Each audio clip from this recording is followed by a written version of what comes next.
my first time presenting with Apple. When I heard I was going first this morning, I had mixed feelings. My fear was, well, it's early in the morning and no one's caffeinated, nobody's going to be paying attention. And then my immediate hope was that it's early in the morning, nobody's caffeinated, and nobody will be paying attention.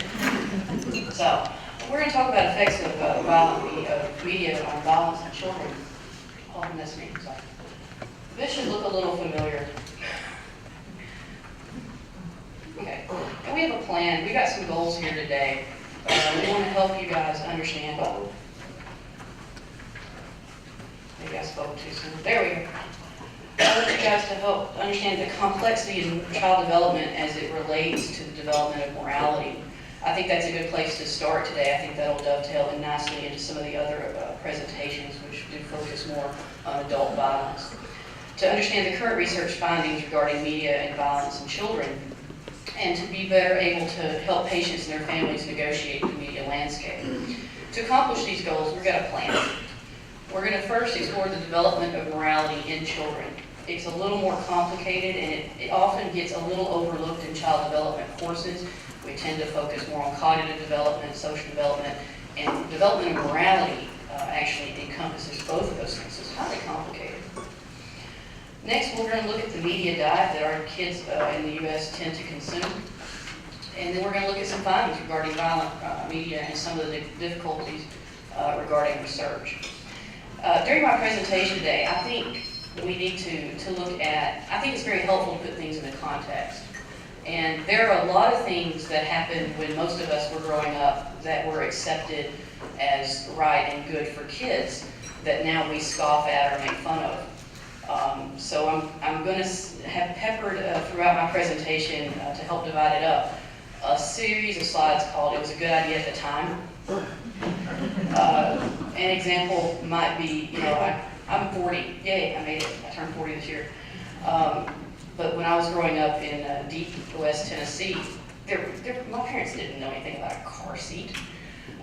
We stood up on the bench seat of the pickup driving around.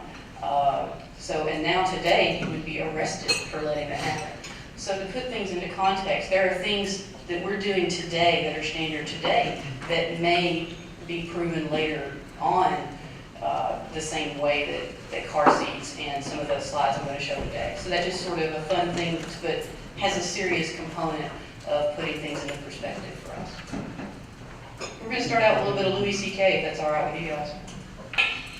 I think these things are toxic, especially for kids. It's just this thing, it's bad. And they don't look at people when they talk to them, and they don't build empathy. Kids just need it, and it's because they're trying it out. They look at a kid and they go, "You're fat." And then they see the kid's face scrunch up and they go, "Ooh, that doesn't feel good to make a person do that." But they got to start with doing the mean thing. But when they write "you're fat," and they just go, "That was fun. I like that." Tasted good. Yeah, exactly. The thing is, you need to build an ability to just be yourself and not be doing something. So, Louis C.K., very famous comedian, and I think not a bad philosopher at times. And he, in a simple thing there, he sort of encompassed some of the development of morality. He's got a lot of components that he identified there, getting feedback socially, and learning about ourselves through the eyes of others, via mirroring.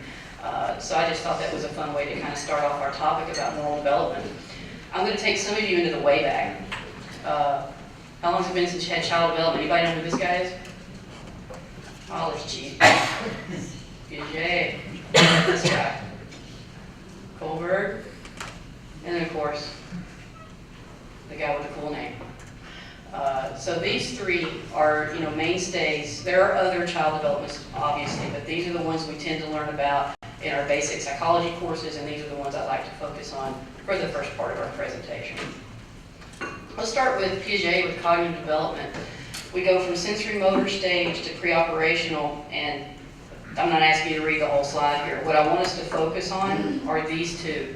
These are the developmental stages for cognitive development for school-age kids. Okay? Concrete operational, being able to reason logically about things that are going on around them, to be able to classify what's going on around them into different areas and topics that then they can reaccess. And then formal operational, which happens during adolescence, if we're lucky, right? The adolescent reasons in a more abstract way, trying to get more logical. And thought is a little bit more idealistic. We're going to move on to Erickson's psychosocial stages, okay? And specifically, we need to focus again on the same time period, again, school-age kids through adolescence. And there's two big Ericksonian crises in here. The first one is industry versus inferiority. How do I do stuff? How do I move myself in my own environment and be effective?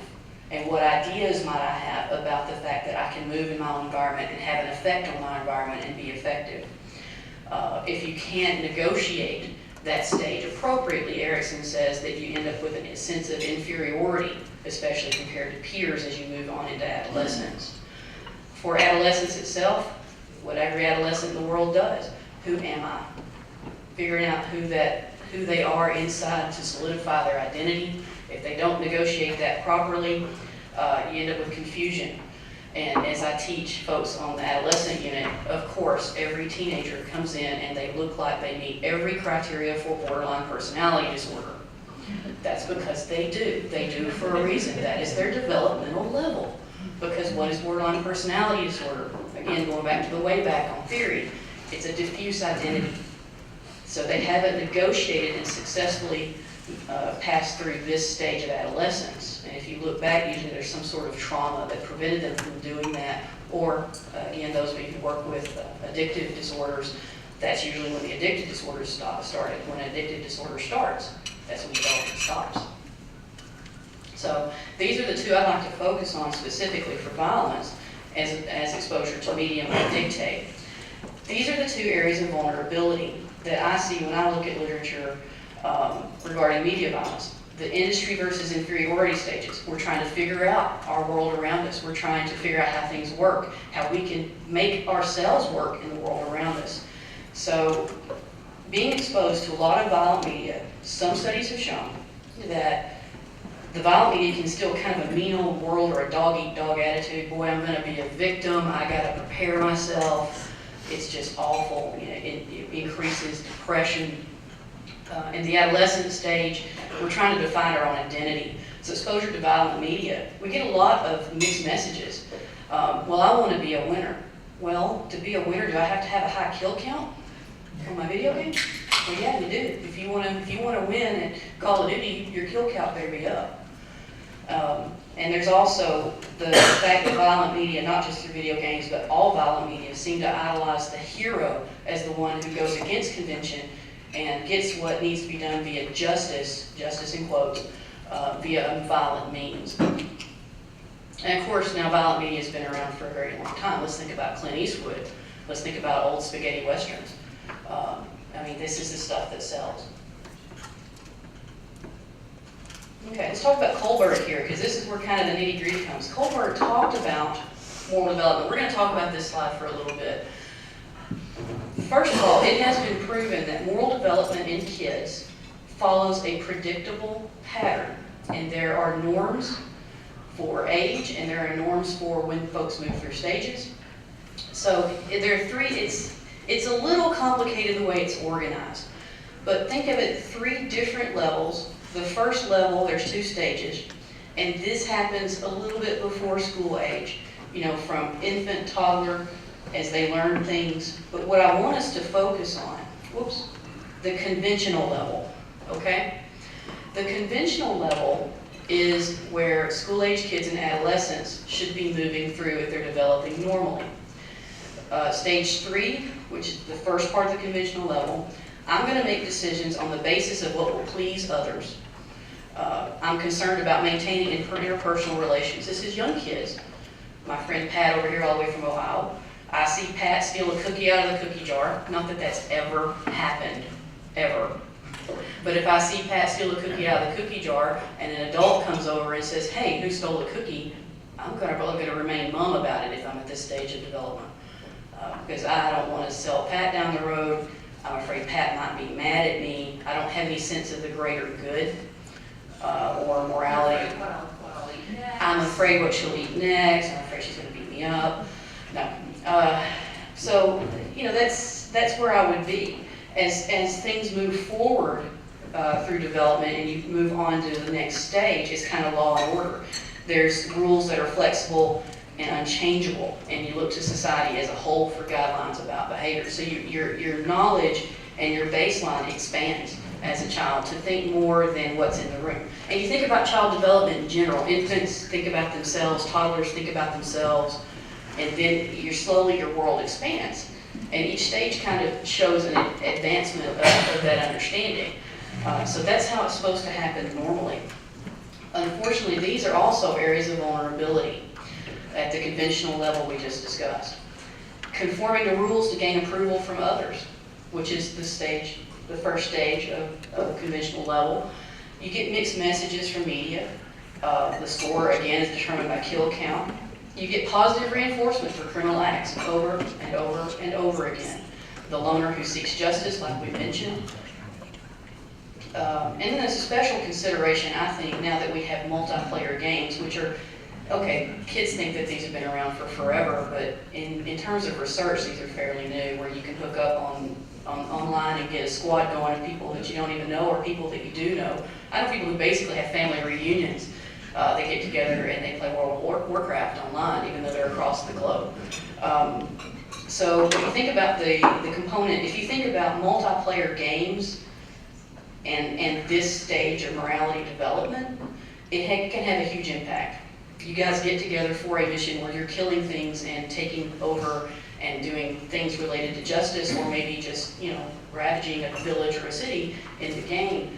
And if you don't do it, well, man, what's wrong? Can't you hit the button fast enough? What's going on? So a constant reinforcement for these violent acts. And then the next stage of conventional level, to follow rules to uphold the social order. Most games have some sort of mission or storyline, and you have to complete it in order to advance. And then you get a lot of reinforcement for completing it. And the might is right mentality can be pretty prevalent in a lot of violent media, not just video games, I'm talking TV and internet as well.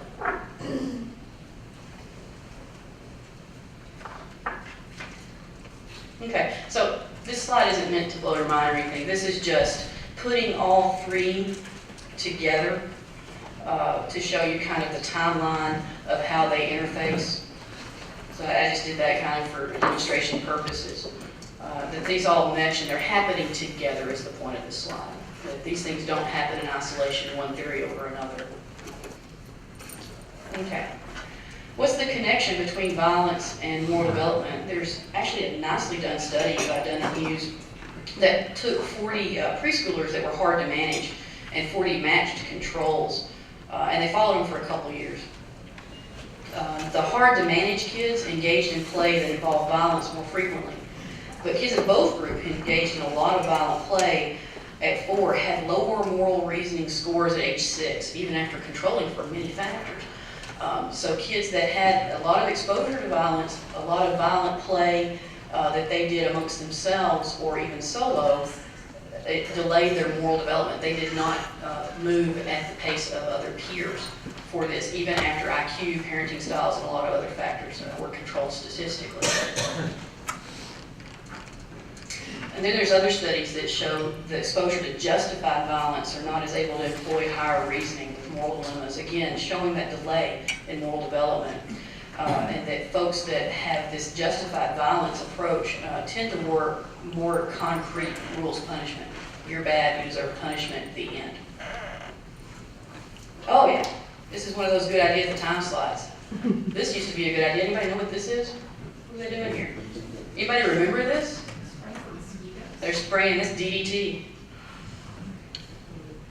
Anybody remember riding your bicycle behind the DDT truck? Yeah, I got a couple of the audience. But nothing wrong with that, right? Yeah, getting some chuckles out there. Bring back some, taking the weight back on. So yeah, this used to be a good idea. How many of you would let your own kids run around in the fog of DDT if it were still around? Let's look at the average media diet of our teenagers and kids.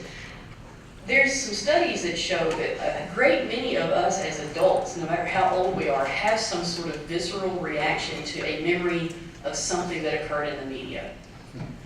How many can remember something? This was it for me. I was 11. My older sister and her friend decided it would be really cool to show me this movie. I lived in West Tennessee. I lived on a farm. Can you imagine an 11-year-old girl who grew up in a field in West Tennessee for a year? Man. So it does have an effect on us. The average media diet these days is more than just about TV, which is all it was when I was growing up. Oh yeah, there was Pong and Atari. That was it.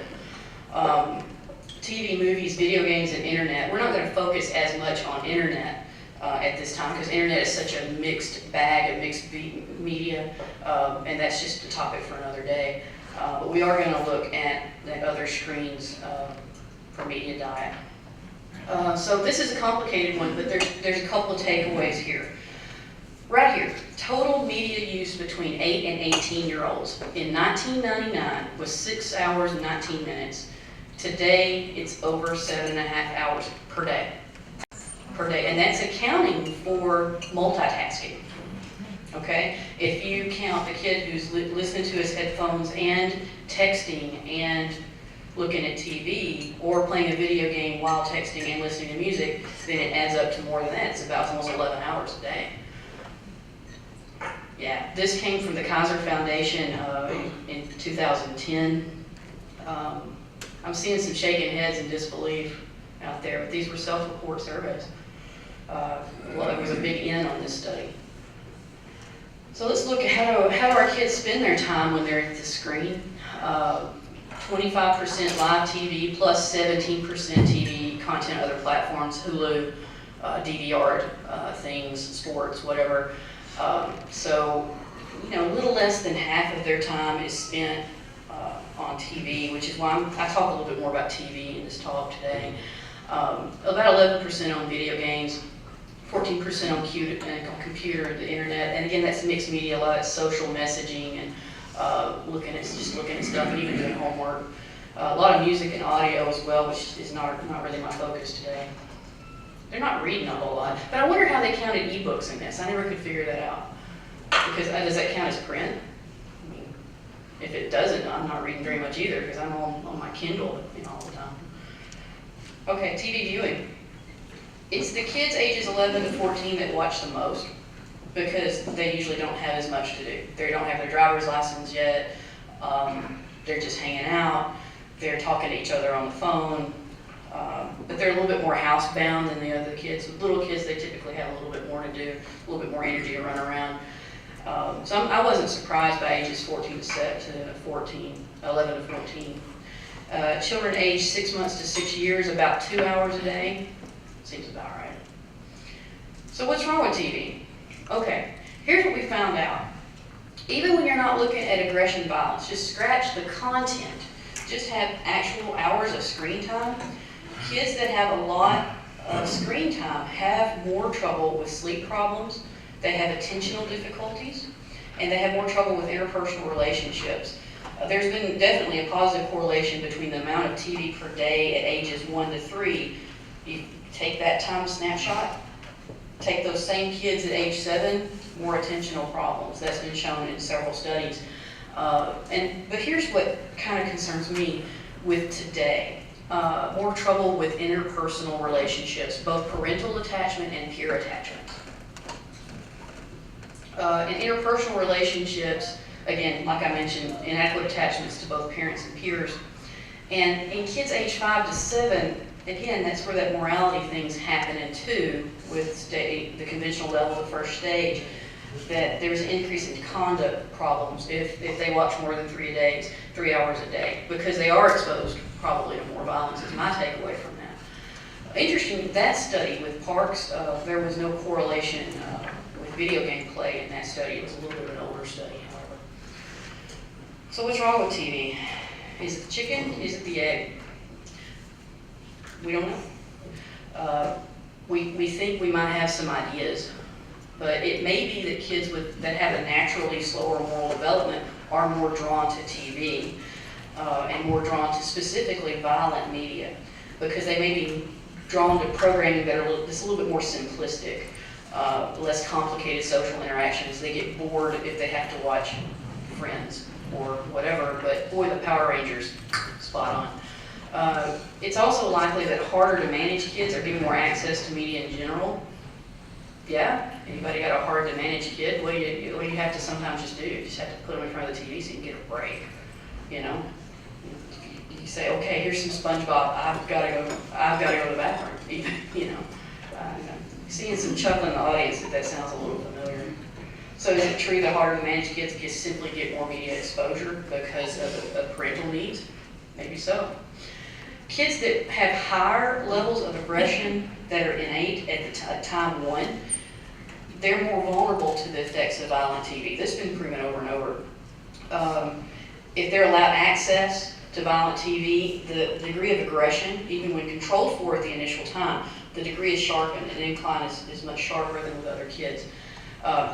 It has been shown, this surprised me, even one exposure to one show can change behavior for better or worse. And there's a study using kindergartners, an episode of Power Rangers that was interesting.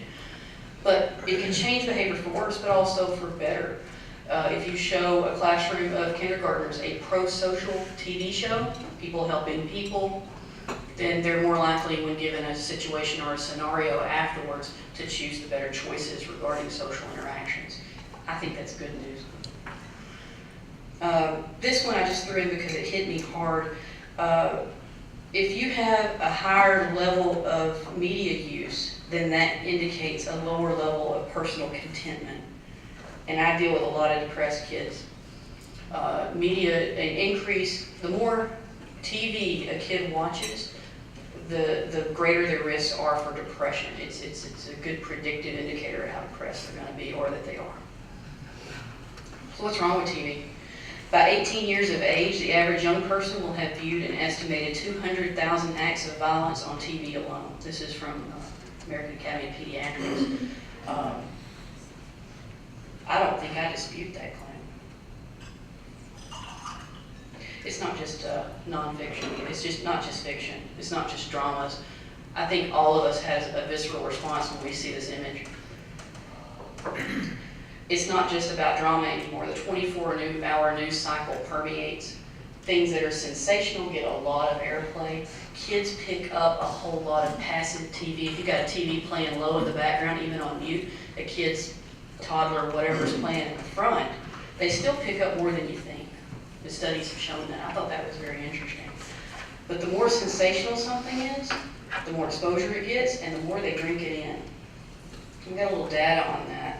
After 9/11, 35% of kids had one or more symptoms of stress, sleep problems, avoidance, concentration issues, irritability, anger, nightmares. Those are trauma symptoms. Okay, those are what we look at for PTSD. So that's an acute stress disorder, perhaps brewing. I was on an Air Force base for 9/11. I would think that number was double for the military children. But also, about half the kids voiced worry over their own safety or that of loved ones. I think we were all thinking about safety.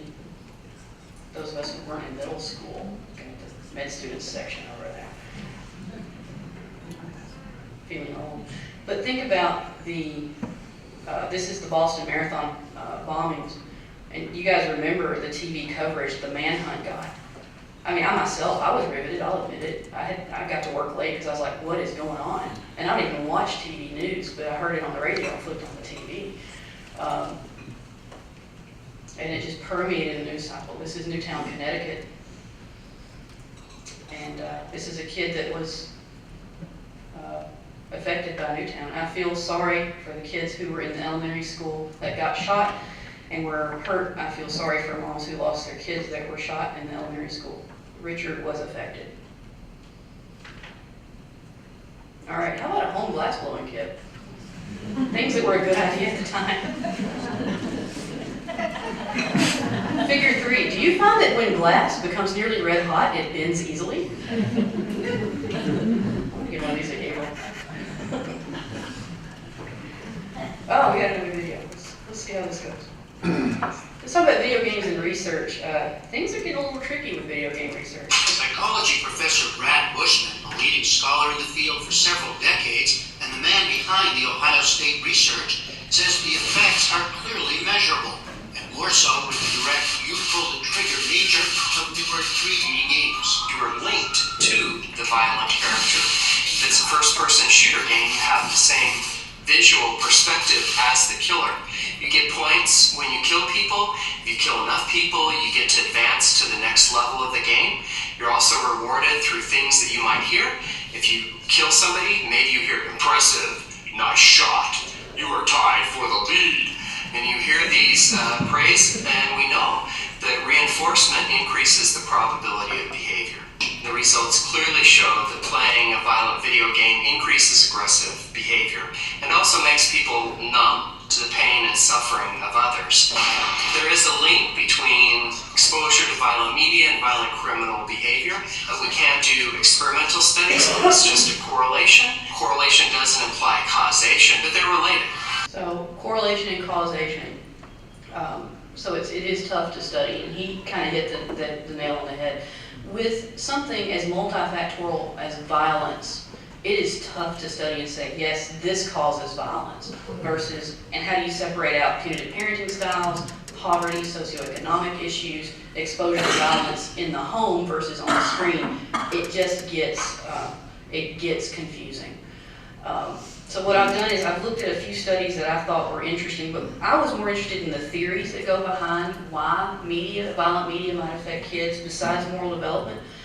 And we've got 4 of them: social learning, excitation and transfer, cognitive need association model, and the general aggression model. And I'm going to go through these. First one's simple. Social learning, monkey see, monkey do. Okay. Excitation transfer, kid gets all ramped up from a video game, adult gets ramped up from TV or movie or whatever, and the next thing you know, they think the kid who accidentally bumped into them at the water fountain did it on purpose. And so they're all jazzed up, the dopamine's running, and then we're off and running. Cognitive association model has to do with reinforcement of memories and emotions that get associated, and it just happens over and over and over and kind of burns a new path in the network. And then the last one, general aggression model, promotion of the notion that aggression is acceptable. And again, that occurs via repetition until it establishes a new normal. It's perfectly normal to slug the kid at the water fountain who bumps into you, because obviously he did it on purpose, and that's the accepted thing to do. Another, it was a good idea at the time. These were real little power tools. Looks like a little 1.5-inch blade on a little circular saw. Yeah, they were die-cast metal. They were truly sharp, and I'm sure there was some ER physicians that made some money off these somewhere. Maybe this is what Gabriel used at my house. There's challenges to research, as I've already discussed. I think one of the things that really hinders research is the pace of technology is so vast. They have more money than we do. Game manufacturers have more money than the NIH does. And so they're all the time figuring out what can titillate their customers and easier and quicker, and how can you generate excitement about the new video game. Think about the release of Grand Theft Auto. How many commercials did you see for Grand Theft Auto, the new version? Think about multiplayer games, which are a newer phenomenon we've mentioned about. The degree of realism, and I've got an example of that. And new sensory input abilities. You can get a chair that rumbles under you. You can get speakers. You saw in the video the college student was wearing these fancy headphones. The rumble stick, the steering wheel that shakes when you crash into something. These are all new sensory inputs, and we're behind on studying those. How does that affect what gets laid down in the brain as it's being played? Then the social connections related to games. Not just multiplayer games, but forums where folks interact with each other, trash talk, or congratulate each other about what happened last night during an online role-playing game. Or kids get on these forums to find out cheats for the game that they're playing so they can beat it and form social connections in that way. And again, we're behind, we hadn't studied these things. Talking about realism, here we go. That was Duck Hunter, which was popular when I was, when was it? Probably early 90s. And then on the bottom, it's one of the first first-person shooter games that was out there. It was called Duck Hunter. It was Nintendo. And then beneath that is a picture of Call of Duty. A little bit different, but still first-person shooter. But there's a lot of factors here. Is playing Duck Hunter the same as playing Call of Duty? To be honest, we don't know. Not yet. But there's some differences. The degree of realism, the sensory input, and the fact that you've got human targets versus, pixelated ducks. What do we know? Well, I had trouble parsing through some of the data, but I pulled a few that I thought were more interesting and a little bit more relevant. Longitudinal studies. The field is rife with short-term studies regarding video game violence, and those might be interesting as in the body of literature, but I was a little bit more interested in seeing what longitudinal effects there might be. So I looked at the Canadian study with high schoolers assessed 5 times pre-freshman year and then every year thereafter. And this was in Canada. And they found that teens who played violent video games over many years did show steeper increases in aggression over time. And that pattern follows what we learned about TV already today. TV, a little bit more violence, steeper incline of aggression, particularly in vulnerable kids for TV. And it did predict higher levels of aggression, but frequency of aggression, if you start at time 1 and you got an aggressive kid, that didn't mean that they were automatically drawn to more violent video games. And that was something I found a little surprising. This was a decent sized study. Now again, it was limited by the fact it was a self-report survey. That's the way a lot of these are running. Here's another longitudinal survey. This was Parks again. And this was in the UK. It was a Millennium Cohort study. So it's a huge study, and they talked about a lot of things. It was basically a giant survey study. And they did a good job of separating TV and video games, but they didn't separate out violence. So they were not able to show statistical connection between games and frequency of conduct problems. So they were looking at conduct problems specifically. But again, a good sized study, longitudinal, apparently a contradictory longitudinal study. What the heck? So what was kind of cool is that Anderson, back in 2010, did a meta-analysis. They did a Mongo meta-analysis. Looked at 136 articles and had an N of over 130,000 subjects. And they separated them out for best practices. They said this was actually a nicely done study. They were looking at trying to separate out age, gender, player perspective, human versus non-human targets, short and long-term effects. They also had an interest in looking at Eastern culture versus Western culture. Stereotypically Eastern culture, Japan, they look at more of the society than individualistic needs. They definitely have lower rates of homicide, lower rates of physical violence in their society. So they wanted to see, hey, how does this all shake out? The results. Video game violence was associated with aggressive behavior, aggressive cognition. So what does that mean? Thinking that the kid who bumps into you at the water fountain automatically did it on purpose. That kid was aggressive and you have to be aggressive back. Aggressive effect. Even when various other factors were controlled, and they controlled for a lot of things. They basically, for this study, ran 6 different meta-analyses. Repeatedly, even when the study controlled for initial levels of aggression, a higher amount of video game play measured at time 1 resulted in more aggressive behavior at time 2. And they did this several ways with shaking out different factors, and this is what they did conclude. Another thing that I found interesting, it wasn't surprising to me given what we knew about TV already, that the amount of violent video game play was associated with desensitization and a lack of empathy. That in itself is indicative of a decreased ability to proceed to the next moral developmental level. And I think, this is just me talking, this is the McCarley opinion, I think that is the key component in inhibiting the being able to complete a stage of moral development and make it to the next one. Longitudinal studies had some statistically significant data regarding long-term harmful outcomes, and that they found surprisingly cultural differences were not statistically significant. Okay, so there's some conflicting evidence. TV's been around for so long, and ever since TV's been around, social scientists have been interested in how it affects humans. So we have oodles and oodles and oodles of study. We have a nice bank of data. We have people who've been interested in this for decades, and they continue to study it. So there's a lot more evidence regarding television, and I'm a lot more comfortable saying what these things conclude. But we don't have enough for video game, and we can't keep up with video game technology. We got way more short-term than longitudinal data. Although both are important, they both kind of indicate a different strength of study. It's tough to say how accurately any of them can predict future violent behavior. Think about what we talked about, that how multifactorial violence is.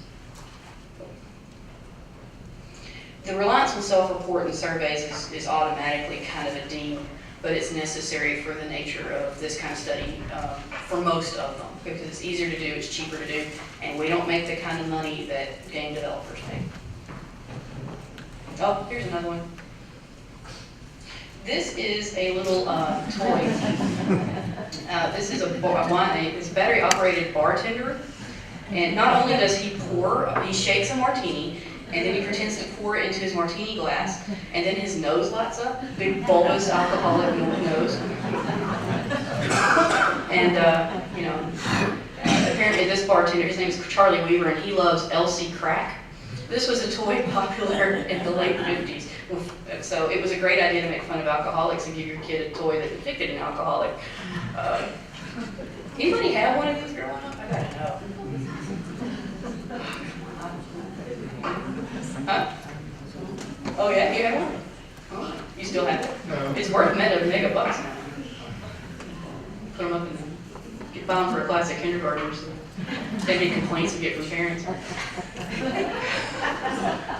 Okay, so what do you tell? A lot of us in here, we work with parents, we work with families, we work with patients that have kids that come over on weekends. We all work with such an assortment of individuals. What do I do? What do I tell parents? This is the hardest part right here, but if you can do this, the battle's mostly won. You have to help your parents and patients establish a cognitive shift. All right? That access to media is a privilege, not a right. It makes sense logically to a lot of people in this room, but we all know how hard that really is in the home. Oh my God, if you take my cell phone, I'll die. Make you think that you're the worst parent in the world. Make you think that there's some sort of deprived feral child if you take away the PlayStation. But this is a cognitive shift. Let's remember this too. All devices have an off button. When we talk about it as a privilege, this is what I mean. If everything else is going well, academically you're doing well, socially you're doing well, not getting in a lot of trouble, physically, I didn't mention most of the TV data. If you pull up TV in children, it's all about obesity. Screen time is directly correlated to obesity. It's a true health concern in America. It's not the focus of today's talk, but it's an enormous national concern. If your kid's doing well emotionally, having good peer relationships, not having aggression, then, and only then, do they get a little leeway with their media, okay?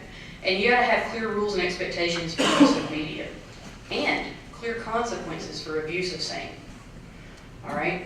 Are kids gonna get into porn? Probably. There needs to be a clear consequence for that. What about texting or sexting or sending naked pictures of each other? We have that on the unit. Well, not every day, every week.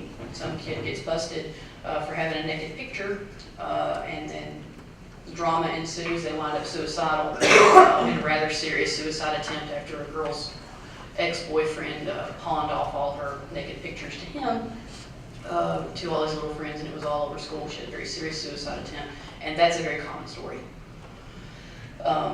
So think about internet safety as well. But also, if you lay down the law, okay, you're not gonna watch PG-13 rated media, and you catch a kid watching, or comes back from a slumber party, and you find out that they've watched Children of the Corn, then there needs to be some clear consequences stated before the infraction. All right. In practice, and again, this is where there will be much wailing and gnashing of teeth. I'm not a big fan of media in a kid's bedroom, where it can't be monitored. You don't know what they're looking at. You don't know how often they're on it. You don't know if they're up at 2 in the morning sexting somebody or whatever. Now, if you meet the criteria we talked about, emotional development, healthy peer relationships, not getting in a lot of trouble, you can start easing those. My recommended age is age 16 or so, if things are going well, for a responsible kid. Because yeah, they're gonna go to college, they're gonna get out at 18, and you don't want them to be, completely naive. But there's got to be a stepwise and educated choice about this that gets communicated to kids. TVs have a V chip. They have a violence chip. It's mandated now. I'll guarantee you that 90% of TVs that exist in your homes right now are going to have this V chip. And there's directions on how to use it. If you've lost your TV's manual, I tell parents, look on the internet for your model TV, and they'll tell you how to find that V chip and use it and access restrictions. Utilize online resources to review games and shows in addition to ratings. We're talking about at least three different ratings systems for video games, for TV, and for movies. It can get confusing, and they're not always accurate. So looking at online reviews, and there's some good resources for that. And really, there's no substitute for watching or playing a game with your kid, especially if the content might be a little bit iffy.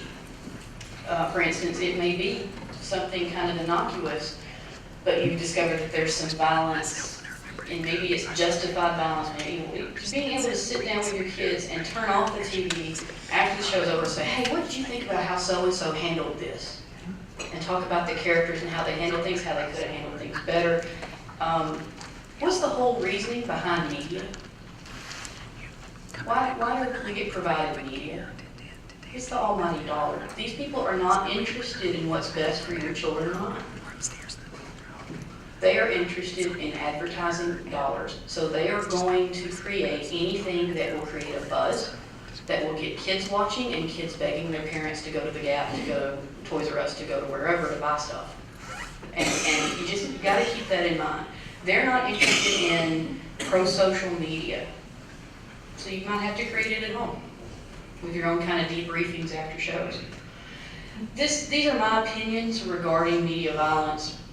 Regarding violent gaming specifically, there's a deep division, and there's a lot of emotion about does it or does it not affect violence in children. Some claim that there's clear evidence. Others say that the existing evidence is too flawed. I believe that both have a horse in that race. What I think is that once research eventually catches up to technology, and once we get better studies in the books, that we're going to find that there is a correlation, and it's going to match a whole lot with what we've already discovered with television. That's, again, my personal opinion, knowing what I know. I also believe that a vulnerable child, like the ones that wind up in my office and yours, they're going to have much more effects from exposure to violent media than the average kid. I believe that a family's media choices have to be individualized and carefully considered. Being aware. I think awareness in the home can go a long way to ameliorating the risks. I also think that we, as a profession, as social sciences, are neglecting the social aggression that can be worsened by media exposure.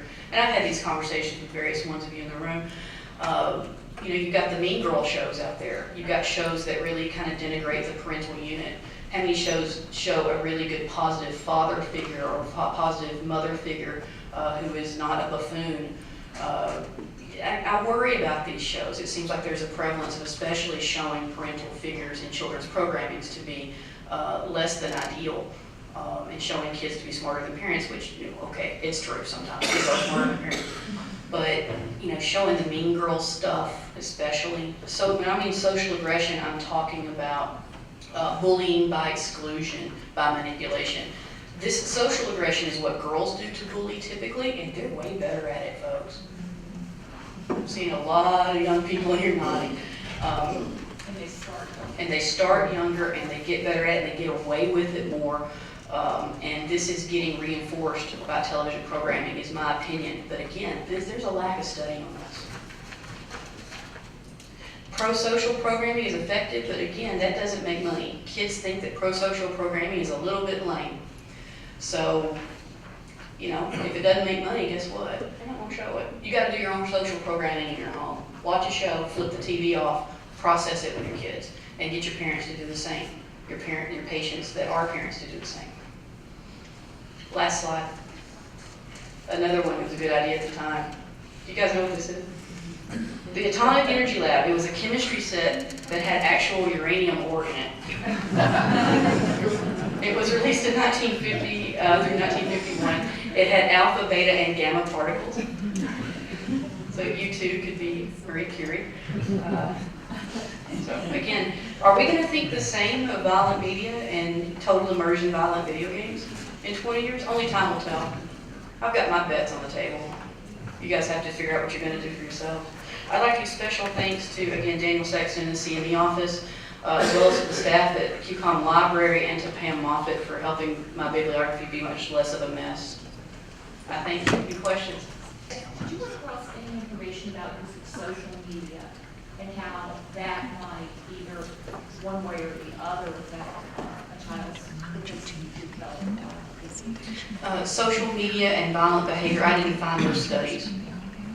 This wasn't a focus of what I was looking for, but it would be interesting, especially social aggression and bullying, which there should be a lot more study on. Other questions? You talked about video game exposure impairing attention. To some extent, some of those kids are going to wind up in treatment with stimulants. And then you also talked about an excitation transfer theory. And I'm wondering whether you have the potential here for a vicious cycle in which the treatment for the attention problem enhances the excitation transfer by increasing physiological arousal. And I guess I'm wondering whether anybody has studied whether there is a relationship between the impact of watching video games and whether or not a kid is in treatment. Yeah, I haven't run across anything specific to that. Yeah, this is the first time I've done this talk, so you know, I think that I'll branch out from here. But those are all very interesting questions. Although you know, it shows this, there is good data that shows that stimulants can decrease impulsivity and help kids hit the pause button better. But I think that your point is valid in that I think you can't throw a stimulant at a kid and expect everything to be okay. I think that there needs to be a lot of pro-social and social skills therapy that needs to go along with that, because ADHD kids are by nature behind in their social skills. One thing about the issue about having difficulty getting the final answer in terms of outcome of media exposure and violence is, and obviously it's got to be done by questionnaire frequently, but a part of the issue has to be the difference in temperament. And separating folks out according to their temperament, how they do in particular scales or testing, and then looking at them individually, because we know this as practitioners with our own patients, we know this with our children, that, for example, you know, our kid can watch violent stuff, doesn't act it out, doesn't play it out, but you let him your SpongeBob SquarePants, and he's making snide remarks for a week. You know, that's just the difference in temperament. It's social aggression, yeah. Yeah, and so some respond to these probably in part because of their environment, but also in terms of just their genetics. So have you seen that broken out in terms of trying to look at different temperament, then with exposures to see outcome both short-term and long-term? Not with specific temperament scales, but one thing that studies are looking at now is controlling for aggression at time 1.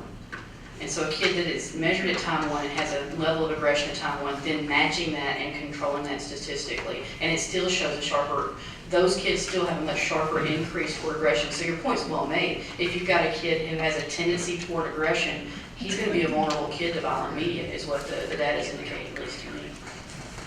But as far as the social aggression, I think that that's a huge, wide open area of research that could happen. I think it would be very fruitful. All right, folks, I'm getting the evil eye. Gotta run. Thank you.